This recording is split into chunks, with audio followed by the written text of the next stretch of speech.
Afternoon news, here's what's making news right now. 100 bushfires are raging across New South Wales, fed by extreme weather conditions. Parts of the Blue Mountains are hardest hit, with an unconfirmed number of homes destroyed at Springwood. 7 emergency warnings are currently in place. Bad weather is being blamed for a plane crash in Laos, in which 6 Australians died, including a young Sydney family of 4. 49 people were killed. And the family of a Melbourne woman shot dead at her home last week has spoken of their devastating loss.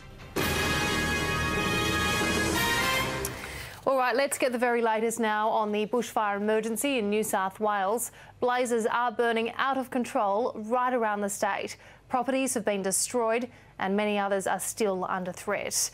Sylvia Jeffries is at the Rural Fire Service headquarters in Sydney. Sylvia, what is the latest information you're hearing from authorities there? Well, Amelia, we know that right now this is probably the most crucial time for fire crews as that southwesterly change moves through. It's bringing very erratic conditions. The situation is changing by the minute at the moment.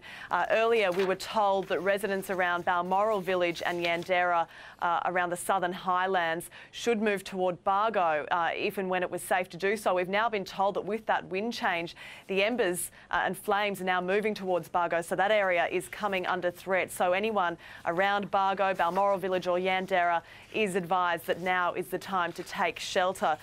Moving to the Springwood fire, we've heard in the Blue Mountains that between 20 and 30 homes may have been lost as a result of that bushfire. That is unconfirmed at this stage.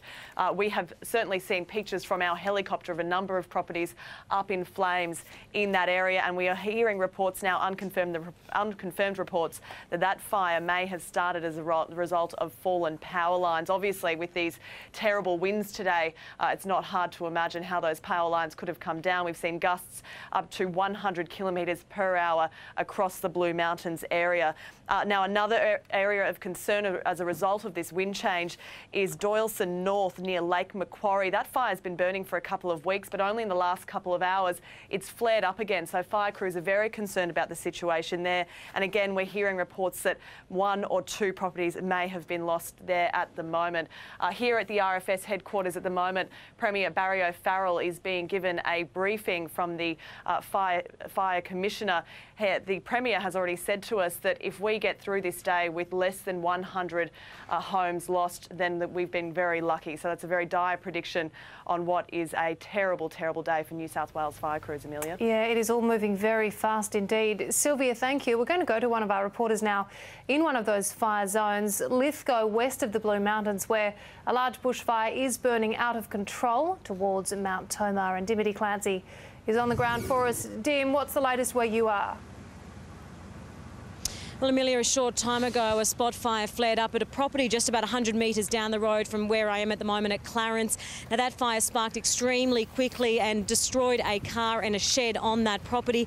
That is the type of thing that has been happening right across this region, right throughout the day. It has been changing by the minute. Those spot fires that are actually sparking ahead of the main fire front are causing much distress to residents. They're unexpected, they're hot and they're fast, and they're also unexpected for fire crews. We've watched fire crews scurry right across this region, going from one location to another, trying to get to these spot fires before they cause damage to homes, which they're doing a great job at the moment. The RFS crews are constantly coming in behind me and filling up their water tanks and getting back out on the fire ground. So it's an ongoing situation. This morning, Lithgow went from a watch and wait to an emergency situation in the space of an hour. We saw those flames creep over the hill down into the Lithgow Valley, and those flames were right at the tip of residents' backyards. They were hosing down their homes and getting their belongings and getting ready to clear out. And it's that sense of panic has been echoed right across this region for the entire day.